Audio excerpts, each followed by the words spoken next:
అందరికీ వందనాలు. Praise the Lord. వాక్యం వింటున్న వారందరికీ ప్రభువైన యేసుక్రీస్తు వారి శుభనామంలో వందనాలు తెలియజేస్తున్నాను. నా ప్రియ సహోదరి సహోదరులారా, 118వ కీర్తన 8-9 వచనాలు నేను మీ కొరకు చదివి వినిపించబోతున్నా. మనసు పెట్టి వినండి. మీ దగ్గర బైబిల్ ఉంటే కనుక తప్పకుండా మీ బైబిల్ తెరిచి నేను చదువుతున్న ఈ వాక్య భాగాలు మనసు పెట్టి చూడాల్సిందిగా మనవి చేస్తున్నా. అప్పుడు నేను చెప్పే ఈ సందేశం మీకు మరింత స్పష్టంగా అర్థమవుతుంది, ఇంకా బాగా గ్రహించగలరు. మంచిది. 118వ కీర్తన 8-9 వచనాలు చదువుకుందాం. మనుషులను నమ్ముకొనుట కంటే యెహోవాను ఆశ్రయించుట మేలు, రాజులను నమ్ముకొనుట కంటే యెహోవాను ఆశ్రయించుట మేలు. Praise the Lord. హల్లెలూయా. ఈ కీర్తన పరిశుద్ధాత్మ దేవుడు దావీదు చేత రాయించాడు. దావీదు అనేక ఆధ్యాత్మిక అనుభవాలు కలుగున్నాడు, ఎన్నో సత్యాలు నేర్చుకున్నాడు. అవన్నీ మనకు మేలు కలగడానికని దేవుడే వాటిని భద్రపరిచి నేటి తరానికి కూడా దేవుడు అందించాడు. Praise the Lord. హల్లెలూయా. నేను తప్పు చేసి అప్పుడు తెలుసుకుంటా దేవుడు తన్నినప్పుడు అనటం బుద్ధిహీనత. మనకంటే ముందు తరాలలో నీతిమంతులు భక్తులైన వాళ్ళు ఆల్రెడీ పొరపాట్లు చేశారు, తప్పులు చేశారు. దేవుడు వారిని సరిచేసి శిక్షించి నేర్పిన పాఠాలు మనం నేర్చుకోవాలి తప్ప నాకు అనుభవం అయినప్పుడు నేను తెలుసుకుంటా అనేది బుద్ధిహీనుల లక్షణం. దావీదుకి అనుభవం కలిగింది ఆల్రెడీ. మనుషులను నమ్మాడు, భంగపడ్డాడు. రాజులను నమ్ముకున్నాడు, భంగపడ్డాడు. కాబట్టి దావీదు అంటున్నాడు, మనుషులను నమ్మకండి, రాజులను నమ్మకండి, యెహోవాను ఆశ్రయించుట మేలు అంటున్నాడు. దేవుడు మనందరికీ 2 అవకాశాలు ఇచ్చాడు. ఒకటేమో మనుషులను నమ్మటం, రెండవది దేవుని నమ్మటం. మనుషులపైన ఆధారపడతావా? నీ ఇష్టం. లేదా దేవుని మీద ఆధారపడతావా? అది కూడా నీ ఇష్టం. నీకు సమాన అవకాశాలు నేను ఇచ్చా అంటున్నాడు దేవుడు. అయితే వారికి ఇవ్వబడ్డ అవకాశాలు వాడుకొని ఎక్కువ మంది మనుషులను నమ్మడానికి ఇష్టపడుతున్నారు, దేవుని నమ్మడానికి మాత్రం ఇష్టపడట్లా. ఎందుకంటే మనుషులు కంటికి కనిపిస్తున్నారు, దేవుడేమో కంటికి కనిపించట్లేదు. దేవుడిచ్చిన స్వేచ్ఛను వాడుకొని చాలామంది మనుషులపైన ఆధారపడుతున్నారు, డబ్బు పైన ఆధారపడుతున్నారు, అధికారులపైన, బంధువులపైన, స్నేహితులపైన, ప్రభుత్వాలపైన ఆధారపడుతున్నారు. దేవుని పైన ఆధారపడడానికి మాత్రం ఇష్టపడట్లా. నాకేంట్లే, డబ్బు ఉంది కదా అని ఒకడు, నా కులస్తులు నాకు అండగా ఉన్నారు ఇంకొకడు, నేను ఆశపడ్డ ప్రభుత్వం అధికారంలోకి వచ్చేసింది, ఇక నాకు తిరుగులేదని ఇంకొంతమంది. దేవుడు నాకున్నాడు, నాకేంట్లే అనేవాళ్ళు బహు తక్కువ మంది. దేవుణ్ణి బట్టి ధైర్యం తెచ్చుకునే వాళ్ళు ఉంటారు చూసారా, దేవుని మీద ఆధారపడి, దేవుని నమ్మి, దేవుని ఆశ్రయించి, దేవా నిన్ను నమ్మాను, నిన్ను ఆశ్రయించాను, నువ్వే నాకు ఆధారం, నాకు సహాయం అందించేవాడు నువ్వే, నన్ను రక్షించేవాడు నువ్వే, మనుషులు నాకేం చేయగలరు అని దేవుని పైన ఆశ పెట్టుకొని, దేవుని పైన నమ్మకం పెట్టుకొని దేవుని ఆశ్రయించే వాళ్ళు ఉంటారు చూసారా, వాళ్ళు ధన్యులని దేవుని వాక్యం సెలవిస్తుంది. Praise the Lord. హల్లెలూయా. దేవుని నమ్మండి. మనుషులను నమ్ముకునే అవకాశం ఉంది, కానీ మనుషులు ఏం చేస్తారు మన కొరకు? ఒకవేళ ఏదైనా చేయగలిగిన వాళ్ళు ఉన్నా కూడా ఒక్కోసారి మనకు సాయం చేస్తామని మాటిచ్చిన వాళ్ళు ఉంటారు చూసారా, వాళ్ళే దిక్కు తోచని స్థితిలో పడతారు. ఎందుకంటే వాళ్ళు నాలాంటి మీలాంటి సాధారణమైన మనుషులు కనుక.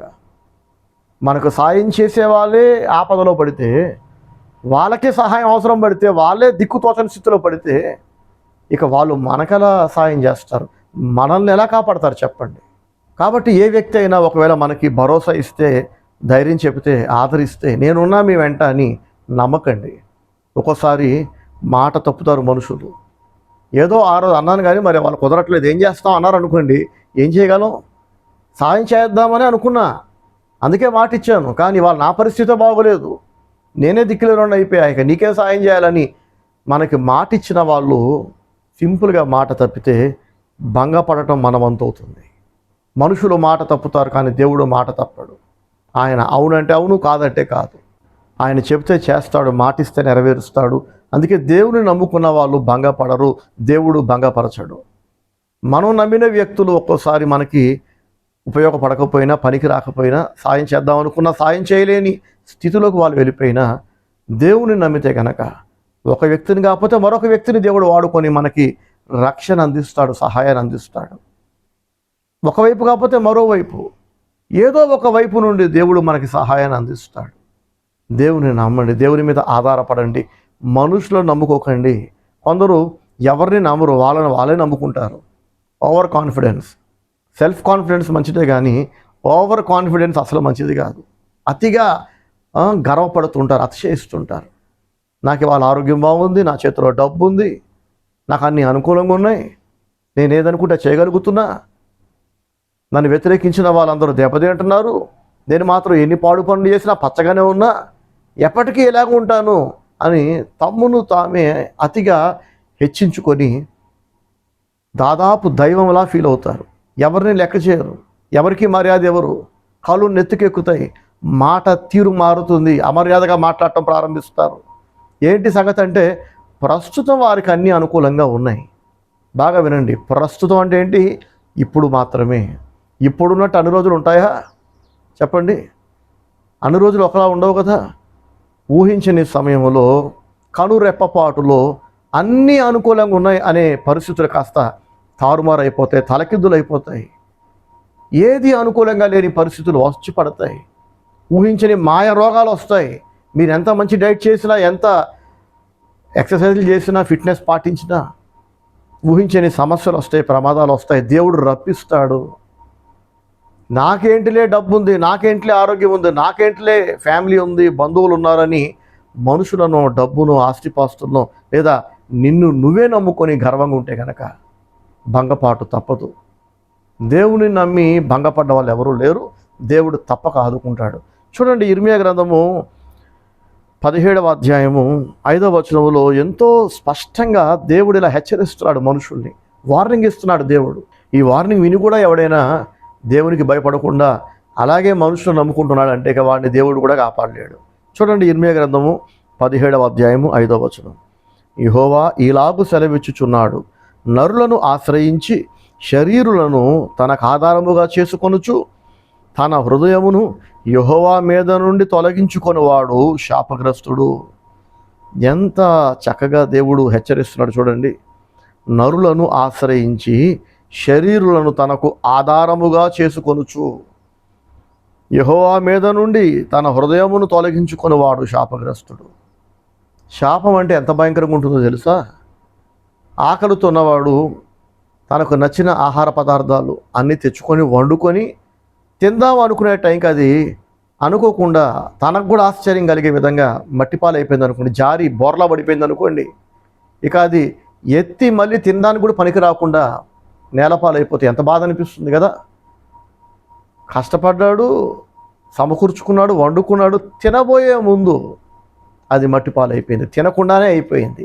చూశాడు కానీ పాపం తినలేదు, చేసుకున్నాడు కానీ తినలేదు, వాసన పీల్చాడు కానీ తినలేదు, తినబోయాడు కానీ తినలేకపోయాడు. దేవుని శాపం అంత భయంకరంగా ఉంటుంది. అసలు సిద్ధపరచుకోనోడు ఇంకా కాస్త ధైర్యంగా సంతోషంగా ఉంటాడు.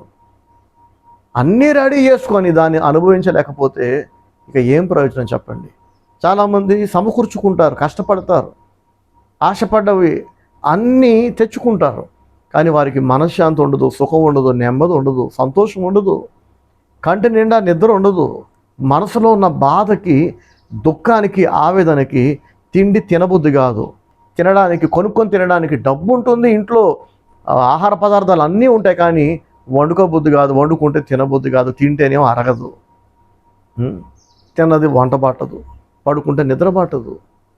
ఏసీ లేదంటే ఏసీ ఉంది, కానీ ఆ ఏసీ చల్లార్చలేనంత బాధ, ఏడుపు, దుఃఖం గుండెల నిండా ఉంటుంది. ఏంటి సంగతి అంటే వీళ్ళు దేవుని పైన ఆధారపడ్డ వ్యక్తులు కాదు.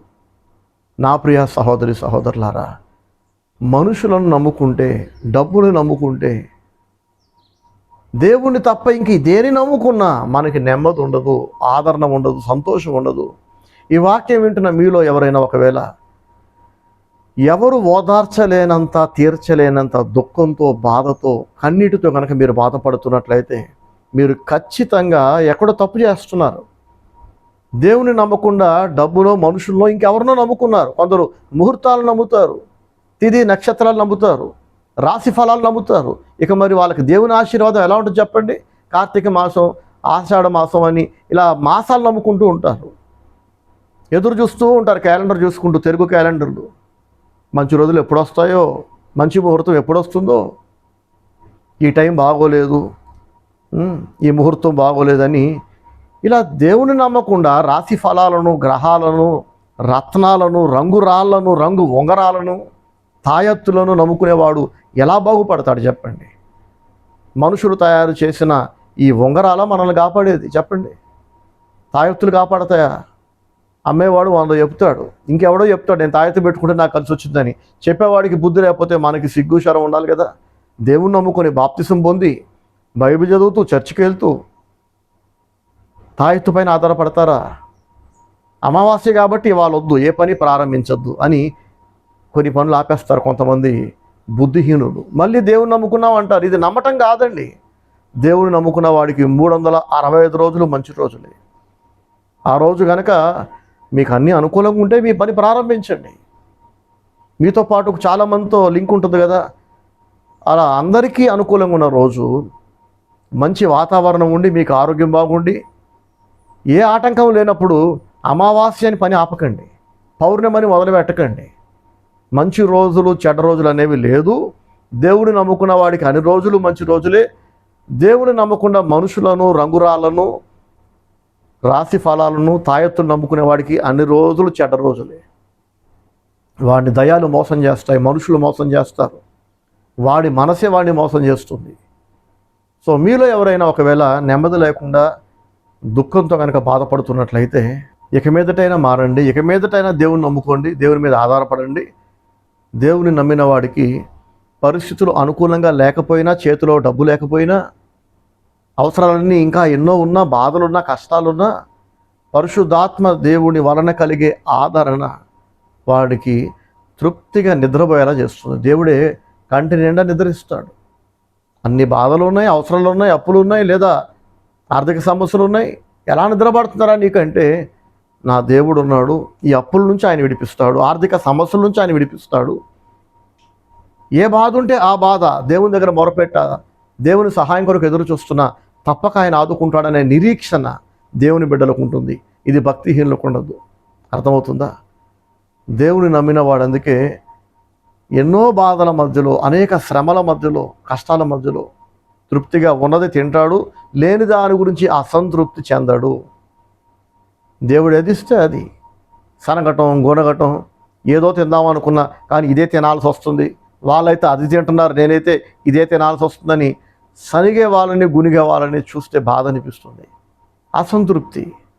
మొన్నటిదాకా లేని తిండి, బట్టలు, డబ్బులు, వస్తువులు ఇవాళ ఉన్నాయి, ఇంకా ఏడుస్తే ఏంటి అర్థం? మొన్న ఎవరితోనో పోల్చుకొని వాళ్ళ దగ్గర ఉన్నది మన దగ్గర లేదు అని ఏడ్చి పోటీలు పడి అప్పులు చేసి, శక్తికి మించి, ఆదాయానికి మించి అప్పులు చేసేసి రెచ్చిపోయి కావలసిన వస్తువులేంటి, బట్టలేంటి, ఇక అది ఇది ఇక అడ్డు అదుపు ఉండదు. అది మనకు అవసరం ఉన్నా లేకపోయినా ఎవరో కొన్నారు మనం కొనేయాలి. ఈ గర్వంతో, ఈ పోటీతత్వంతో, ఈ అసూయతో చాలామంది వారికి అవసరం లేని వస్తువులు, వారి దగ్గర లేనివి అప్పులు చేసి మరి అధిక వడ్డీలకి తెచ్చేస్తారు. మొత్తం ఇల్లు నింపేస్తారు, ఓళ్ళు నింపేస్తారు. కొన్ని అప్పుడైనా సంతోషంగా ఉండాలిగా, మళ్ళీ అప్పుడు అదే ఏడుపు ముఖం, అదే ఏడుపు బతుకు. ఏంటి సంగతి అంటే వీళ్ళు తమ దృష్టిని దేవుని మీద పెట్టకుండా మనుషుల మీద పెడుతున్నారు. ఒకప్పుడు లేనివన్నీ ఇప్పుడు వచ్చేసాయి. మరి ఇప్పుడు ఎందుకు సంతోషంగా లేరంటే ఇప్పుడు ఇంకెవరితోనో మళ్ళీ పోటీ, ఇంకెవరితోనో మళ్ళీ పోల్చుకుంటున్నారు, ఇంకెవరి మీదనో మళ్ళీ అసూయపడుతున్నారు. వీరికంటే ధనవంతులు, వీరికంటే బలవంతులు, వీరికంటే ఇంకా సాలిడ్గా సెటిల్ అయిన ఇంకో కుటుంబాన్నో, వ్యక్తులను చూసి ఇప్పుడు మళ్ళీ వాళ్ళతో పోటీ. ఒక్కోసారిగా పోటీ పడడానికి డబ్బులు ఉండవు, చేతిలో చమురు ఉండదు, శక్తి ఉండదు, ఓపిక ఉండదు. ఇప్పటికే ఎవరితోనో పోటీలు పడి అవసరం లేకపోయినా అవసరానికి మించి అనవసరంగా దాన్ని దుబారా అంటారు చూడండి, దుబారా చేసి ఇప్పుడున్న ఆర్థిక సమస్యలకి, బాధలకి కారణం వాళ్ళే అవుతారు. ఇక ఇప్పుడు ఇంకెవరితోనో వారికంటే ఇంకా బలవంతులను చూసి వారితో పోటీ పడే శక్తి సామర్థ్యాలు లేక ఇక ఉన్న వాటితో సంతోషంగా ఉండలేరు. మీరు ఇష్టపడి తెచ్చుకునేవే కదా, అనవసరమైనవైనా, ఇప్పుడున్న లైఫ్ స్టైల్ కావచ్చు, ఏదైనా సరే, మరి హ్యాపీగా ఎందుకు లేరు అని అంటే ఉండలేరు. ఎందుకంటే దేవుని పైన ఆధారపడకుండా, దేవుని నమ్మకుండా, దేవుని సంతోషపెడితే చాలు, దేవుడు దొరికితే చాలు అనుకునేవాడు బతికినట్టు బతకకుండా ఎప్పుడు ఎవరితోనో ఒకరితో పోల్చుకోవటం, ఎవరిపైన పడి ఏడవటం, అసూయపడటం, ఇలాంటి జీవితాలలో తృప్తి ఉండదు. అసంతృప్తి ఉంటుంది, సనగటం ఉంటుంది, గుణగటం ఉంటుంది, నెమ్మది ఉండదు, తినబుద్ధి కాదు, పడుకోబుద్ధి కాదు. సో ఈనాడు చాలామంది మనుషులు ఇలాగే బ్రతుకుతున్నారు. ఎక్కువ మంది జనం ఈ భూమి మీద దేవుని నమ్మని వాళ్ళు, దేవుని నమ్ముకున్నామని చెప్పుకునే వాళ్ళు, చర్చికి వెళ్ళే వాళ్ళు, బాప్తిసం పొందిన వాళ్ళు, ఏ భేదం లేదు. యేసు ప్రభు తెలియని వాళ్ళు అలాగే ఉన్నారు, విగ్రహారాధికులు అలాగే ఉన్నారు, విగ్రహారాధన మానేసి బాప్తిసం పొందిన వాళ్ళు అలాగే ఉన్నారు. ఏంటి సంగతి అంటే చాలామంది మనుషులపైన ఆధారపడడానికి ఇష్టపడుతున్నారు, దేవునిపైన ఆధారపడడానికి ఇష్టపడట్లా. మనుషులను చూసి వాళ్ళలాగా వీళ్ళు చేస్తున్నారు. ఎవరో ఏదో కొన్నారు కాబట్టి మనం కొనేద్దాం, లేకపోతే మనం వెనకబడిపోతామేమో, మనం తక్కువ అనుకుంటారేమో అందరూ. మరి దేవుడేమనుకుంటున్నాడో అక్కర్లేదా? మనుషులు మన గురించి ఎంత గొప్పగా అనుకున్నా ఏం ప్రయోజనం చెప్పండి? మన ముందు చాలా గొప్పగా మాట్లాడిన చాలామంది మన వెనుక మనం లేనప్పుడు తగ్గించి మాట్లాడతారు, మనల్ని చులకనగా మాట్లాడతారు, తీసిపడేసి మాట్లాడతారు, చాలా చీప్గా మాట్లాడతారు. వెనకాల మనుషులు మన గురించి ఎంత చులకనగా చీప్గా మాట్లాడుకుంటున్నారో ఒకవేళ మనకు తెలిస్తే తట్టుకోలేము కదా, కుమిలిపోతాం. ఎంత వంచన, నయవంచన, ఎంత మోసం ఇది, ఎంత కపటం ఇది. నా ముందేమో తీయగా మాట్లాడి నేనంటే ప్రాణం అన్నట్టు, నేనంటే ప్రేమ ఉన్నట్టు, నా కోసమే బతుకుతున్నట్లు పొగిడి నా వెనక ఇంత దారుణంగా మాట్లాడతారా నా గురించి అని చాలామంది తట్టుకోలేరు, చచ్చిపోవాలనిపిస్తుంది. మనుషుల స్వభావమే అంత. చాలామంది మనుషులకు దేవుని భయం ఉండదు కనుక విలువలు ఉండవు, ఇలాగే మాట్లాడతారు వెనక. ఇలాంటి మనుషులనా మనం సంతోషపెడుతూ బతికే చెప్పండి? ఎవరో మన గురించి గొప్పగా అనుకోవాలని, ఎవరినో సంతోషపెట్టడానికి, ఎవరి దగ్గరో మంచి పేరు తెచ్చుకోవడానికి, ఇంకెవరో మనల్ని పొగడాలని, ఎవరో గొప్పగా అనుకోవాలని అప్పులు చేయకండి. ఒకవేళ ఇప్పటికే గనక మీరు అలా అప్పులు చేసి ఉంటే గనక దేవుని క్షమాపణ అడగండి, ఇక మీదటైనా మారండి. లేకపోతే మీకు భవిష్యత్తు ఉండదు, భవిష్యత్తు మీకు అంధకారమే.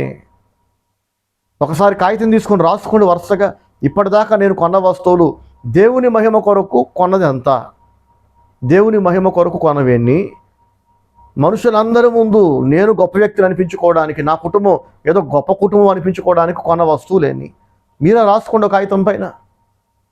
మీ ఆదాయం ఎంత, మీ ఖర్చులు ఎంత, మీకు వచ్చే డబ్బు ఎంత, మీరు ఖర్చు పెడుతుందంత.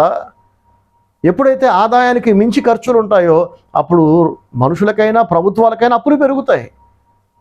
అప్పులు పెరుగుతున్నప్పుడైనా ఖర్చులు తగ్గించుకోకుండా మనుషులతో పోటీ పడుతూ, మనుషుల మెప్పు కొరకు, మానవ మెప్పు కొరకు, అర్థమవుతుందండి, దేవుని మెప్పు కొరకు కాదు, దేవుని సంతోషపెట్టడానికి కాదు, దేవుని నుండి ప్రతిఫలం ఆశించడానికి కాదు, కేవలం మనుషులను సంతోషపెట్టి వారి మెప్పు పొందడానికి ఖర్చులు పెడుతూ పోతే కనుక ఆ ఖర్చులకు దేవుడు బాధ్యుడు కాదు, ఆ అప్పులకు దేవుడు బాధ్యుడు కాదు. ఎంతోమంది నన్ను అడుగుతుంటారు కన్నీటితో, ఎందుకని దేవుడు మా ప్రార్థన వినట్లేదు బ్రదర్, మేము ఎంత ప్రార్థించినా దేవుడు వినట్లేదు, మా అప్పులు తీరట్లా, మీరు ప్రార్థన చేసినా కూడా మా అప్పులు తీరట్లా, పిచ్చి పట్టి చచ్చిపోవాలనిపిస్తుంది, తల కొట్టుకొని చావాలనిపిస్తుంది. స్టీవెన్ బ్రదర్ ప్రార్థనలో పవర్ లేదనుకొని ఎక్కడెక్కడికో వెళ్ళి ఎవరెవరి చేతనో ప్రార్థనలు చేయించుకుంటే అప్పుడు కూడా అప్పులు తీరట్లేదు. ఏంటి సంగతి అంటే మీ దుబారాకి, మీ వ్యసనాలకి, మీ లోకాశలకి దేవుడు ఎందుకు మీ అప్పులు తీర్చాలి చెప్పండి? దేవునికి ఏం సంబంధం? దేవుణ్ణి అడిగి చేశారా? దేవుని కోసం చేశారా? అనాథల కోసం చేశారా? విధవరాల కోసం చేశారా? దిక్కులేని వాళ్ళ కోసం చేశారా? ఎవరి కోసం చేశారు? ఎవరిని అడిగి చేశారు? మీ టార్గెట్ ఏంటి అసలు? మొదటి తరం క్రైస్తవులు తమ ఆస్తులు అమ్మి దేవుని సేవ కొరకు తెచ్చిచ్చారు, అనాథల కొరకు ఖర్చు పెట్టారు, పేదలకు ఖర్చు పెట్టారు. ఎప్పుడైతే దేవుడు చెప్పినట్టు మనం ఖర్చు చేస్తామో ఆ ప్రతి రూపాయికి, మనం ఖర్చు పెడుతున్న ప్రతి రూపాయికి 100 రెట్లు అధిక ప్రతిఫలం దేవుడు ఇస్తాడు. అర్థమవుతుందండి? దేవునికి సంబంధం లేని భోగాలకు, దుబారాలకు, పిచ్చి ఖర్చులకు, మన సోకులకు, మన షికార్లకు దేవుడు ఎందుకు సమృద్ధి ఇవ్వాలి? దేవుడు ఎందుకు అప్పుల నుంచి తీర్చాలి? దేవుడు ఎందుకు అప్పుల నుంచి విడిపించాలి చెప్పండి?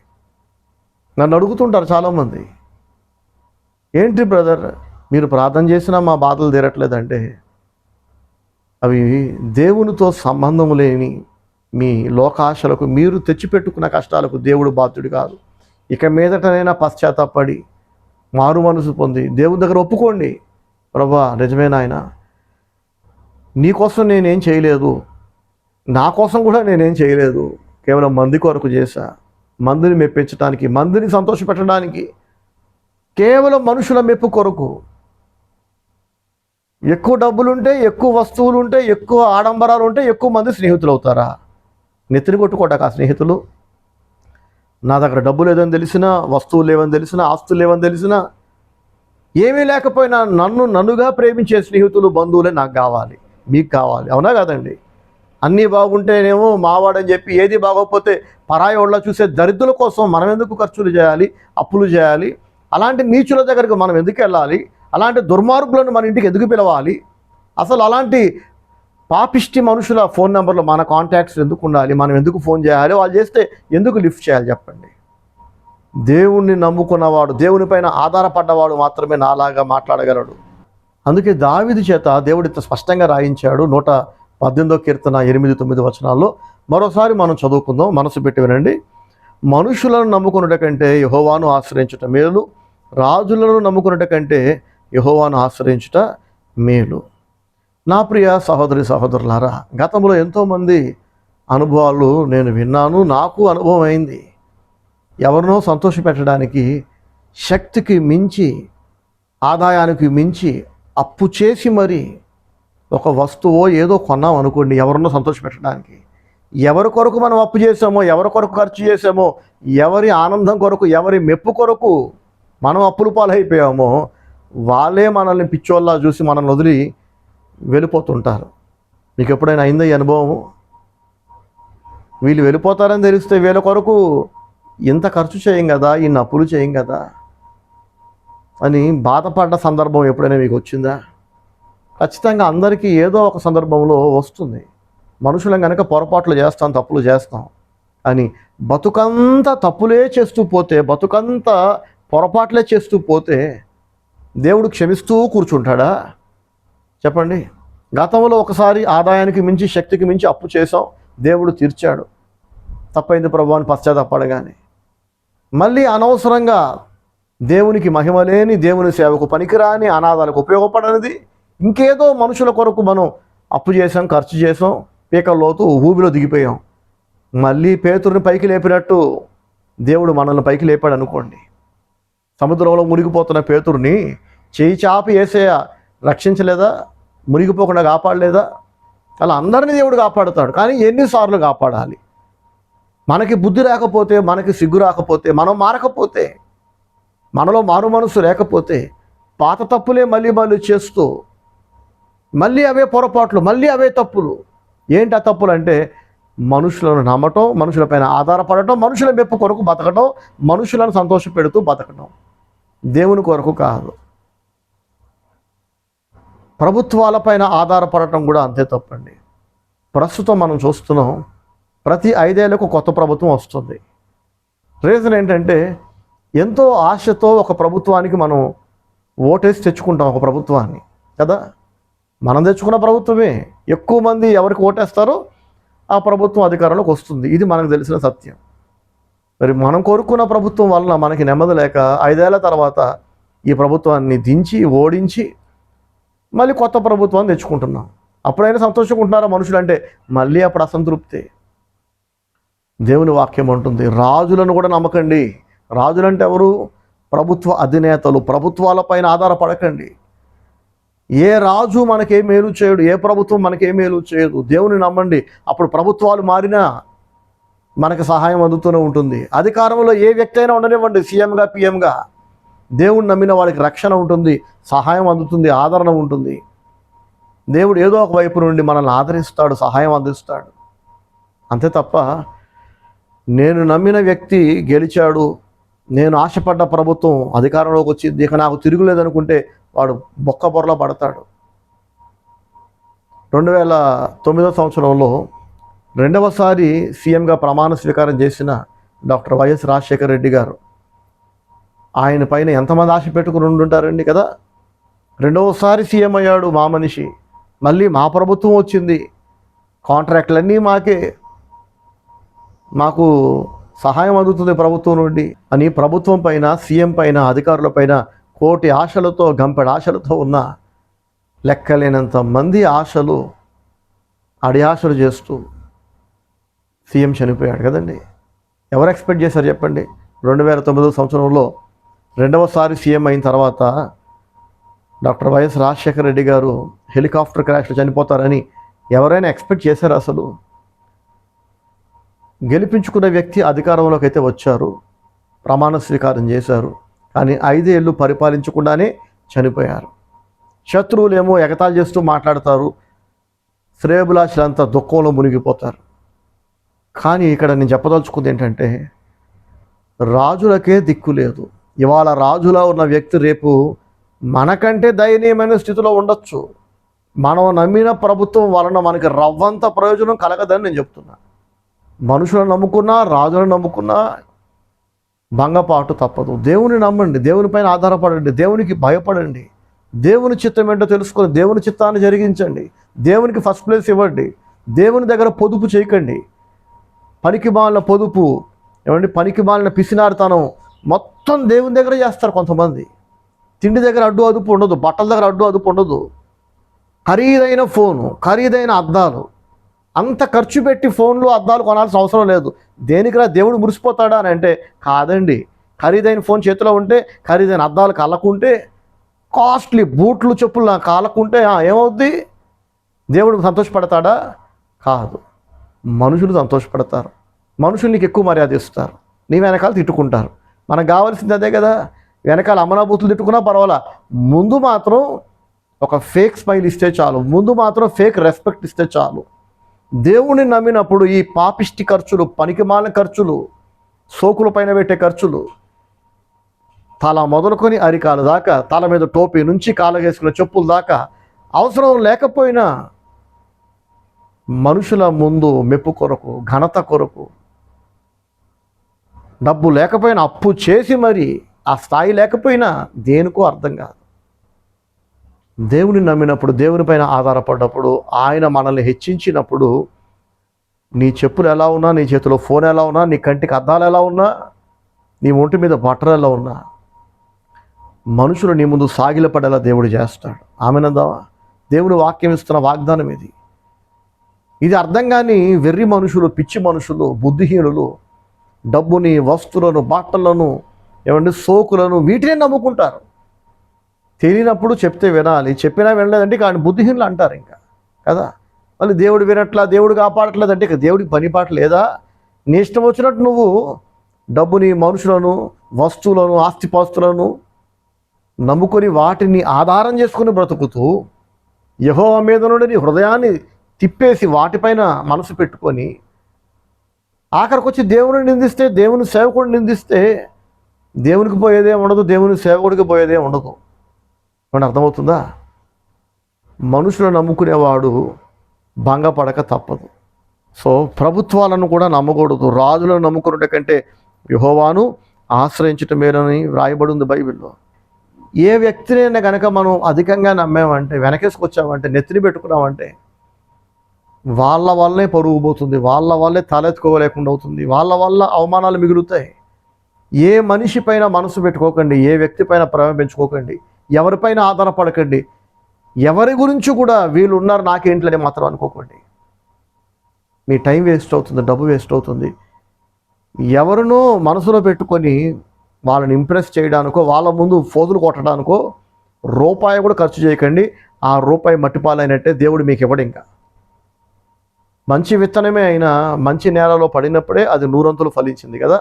30 అంతులు, 60 అంతులు, 100 అంతులు ఫలించింది. ఎప్పుడు? మంచి నేలలో పడ్డప్పుడు. ముళ్ళ మధ్య పడితే ఏమైంది? ముళ్ళు ఆ విత్తనాల్ని నాశనం చేసేసాయి. మంచి విత్తనమే అయినా కూడా అది మంచి నేలలో పడాలి. మనం ఖర్చు పెడుతున్న ప్రతి రూపాయి మంచి పనులకు వాడాలి. దేవునికి మహిమ కలిగేలాగా, దేవుడు ఆనందించేలాగా మనం ఖర్చు పెడితే కనుక అప్పుడు దేవుడు ఆ ఖర్చు పెట్టిన రూపాయికి బాధ్యత తీసుకొని 100 అంతుల ప్రతిఫలం మనకి ఇస్తాడు. ఆ రూపాయి వలన దేవునికి మహిమ కలగాలి, మనుషులకు మేలు కలగాలి. మనం మాత్రమే లాభపడితే ప్రయోజనం లేదు. అర్థమవుతుందా? మనం కొనే వస్తువులు, ఖర్చు పెట్టే డబ్బులు, నా ఇంటి వారును మేము మాత్రం తిని తాగుతాం, కూర్చుంటాం, ఎంజాయ్ చేస్తాం, అందరి ముందు ఫోజులు కొడతాం. వదులుకొట్టండి. దేవుడు మీతో ఉండడు. మీరు ఖర్చు పెట్టిన డబ్బుకి దేవునికి బాధ్యత లేదు. ఆ డబ్బు మట్టిపాలైనట్టే. ఇంకా ఆ డబ్బు మీకు తిరిగి రాదు ఎప్పటికీ. అలా కాకుండా మీరు ఖర్చు పెడుతున్న ప్రతి రూపాయి తిరిగి 100 అంతలు మీ దగ్గరికి వస్తుంది అనుకోండి, ఎంత బాగుంటుంది. రూపాయి ఖర్చు పెట్టారు, 100 రూపాయలు తిరిగి వచ్చింది అనుకోండి ఆ రూపాయికి బదులుగా. అప్పుడు ఖర్చు పెడుతూ కూడా మీరు వర్ధిల్లొచ్చు కదా. వెదజల్లి అభివృద్ధి పొందువారు కలరని దేవుడు తన వాక్యంలో రాయించాడు. వెదజల్లి అభివృద్ధి పొందువారు కలరు, తగిన దానికన్నా తక్కువ ఇచ్చి లేమికి వచ్చువారు కలరట. దేవుని చిత్తానుసారంగా, వాక్యానుసారంగా, దేవుని మహిమ కొరకు మనుషులందరికీ మేలు కలిగేలాగా మీరు ఎంత వెదజల్లినా మీ డబ్బు అయిపోదు, అది రెట్టింపు అవుతుంది. 100 రెట్లు అధికంగా తిరిగి మీ దగ్గరికి దేవుడు పంపిస్తాడు ఆ డబ్బుని. దేవుని మహిమ కొరకు జాగ్రత్తగా వినండి, మళ్ళీ చెప్తున్నా. దేవునికి మహిమ కలగాలి, మనుషులకు మేలు కలగాలి, రక్షణ కలగాలి. ఆ విధంగా గనక మీరు డబ్బు ఖర్చు పెడితే ఆ ఖర్చు అయిపోయిన డబ్బును ఆశీర్వదించి 100 రెట్లు అధికంగా మీ దగ్గరికి వచ్చేలా చేయడానికి దేవుడు బాధ్యత తీసుకుంటాడు. ఆ డబ్బు ఆశీర్వదించబడ్డ డబ్బు.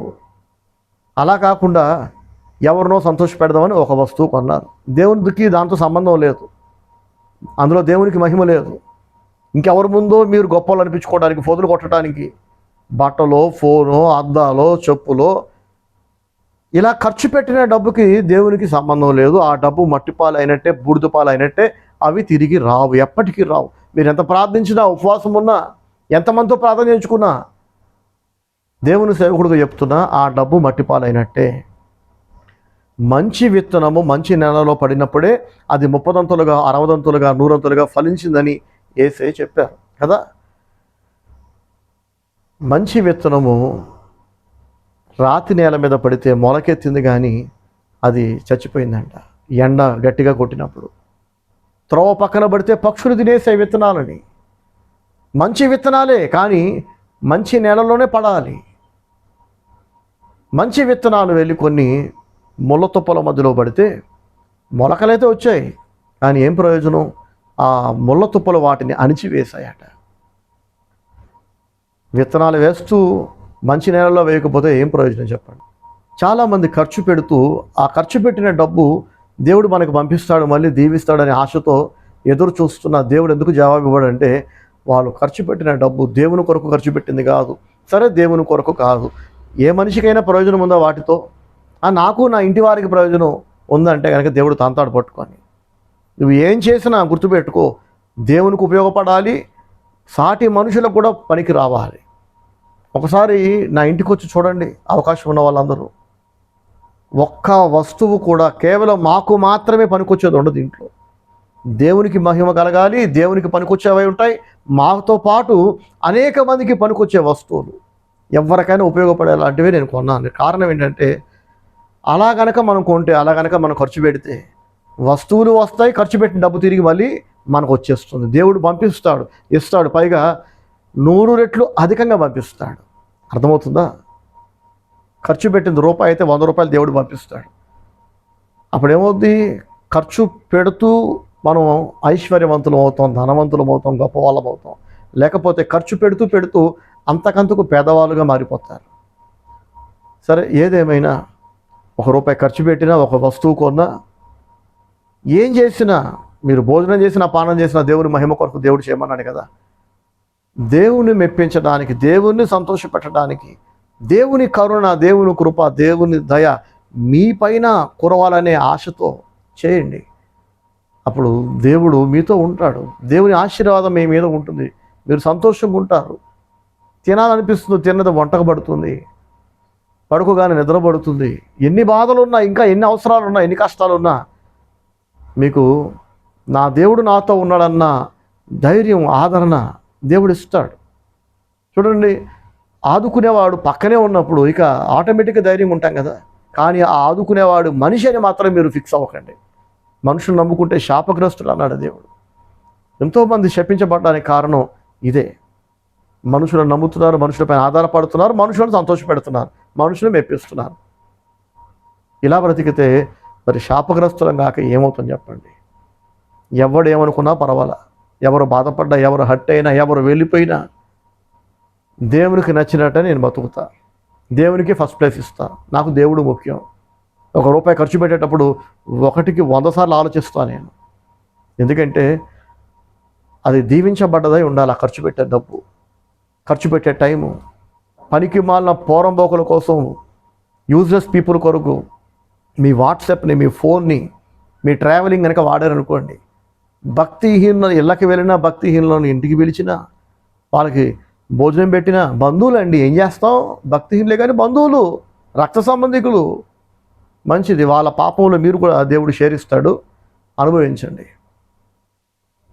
బంధువులని, కులస్తులని, దగ్గరోళ్ళని, స్నేహితులని, యోగ్యత లేని వాళ్ళను, దేవునికి భయపడని వాళ్ళను, దేవునికి అసలు ప్లేస్ ఇవ్వని వాళ్ళని తెచ్చి నెత్తిని పెట్టుకుంటే, ఇంట్లో పెట్టుకుంటే, వాళ్ళ ఇళ్ళకి వెళ్తే వాళ్ళు పెడితే తిని, వాళ్ళకి మీరు తిండి పెట్టి ఇలా బతికితే ఏమవుద్దంటే వాళ్ళ శాపము మీరు అనుభవిస్తారు. ఆ శాపం మీరు అనుభవించి తీరుతారు ఖచ్చితంగా. యెహోవాపై నుండి హృదయాన్ని తిప్పేసుకునేవాడు శాపగ్రస్తుడు అన్నాడు దేవుడు. నరులపైన ఆధారపడేవాడు శాపగ్రస్తుడు అన్నాడు దేవుడు. ప్రభు మనందరికీ సహాయం చేయనుగాక. God bless you all. దేవుని వైపు మీ హృదయాలు తిప్పండి, దేవుని మీద ఆధారపడండి, దేవుని కోసం బతకండి, దేవుని దగ్గర పొదుపు చేయకండి. వెదజల్లి అభివృద్ధి పొందువారు కలరు. దేవునికి మహిమ కలగాలి, మనుషులకు మేలు కలగాలి, అలా బ్రతకండి. మీ టైం అయినా, మనీ అయినా తెలివిగా ఇన్వెస్ట్ చేయండి. అప్పుడు ఆ ఇన్వెస్ట్మెంట్ పైన దేవుని ఆశీర్వాదం ఉంటుంది, దానికి మాత్రమే దేవుని బాధ్యత ఉంటుంది. ప్రభు మనందరికీ సహాయం చేయను గాక. God bless you all. Praise the Lord. Amen.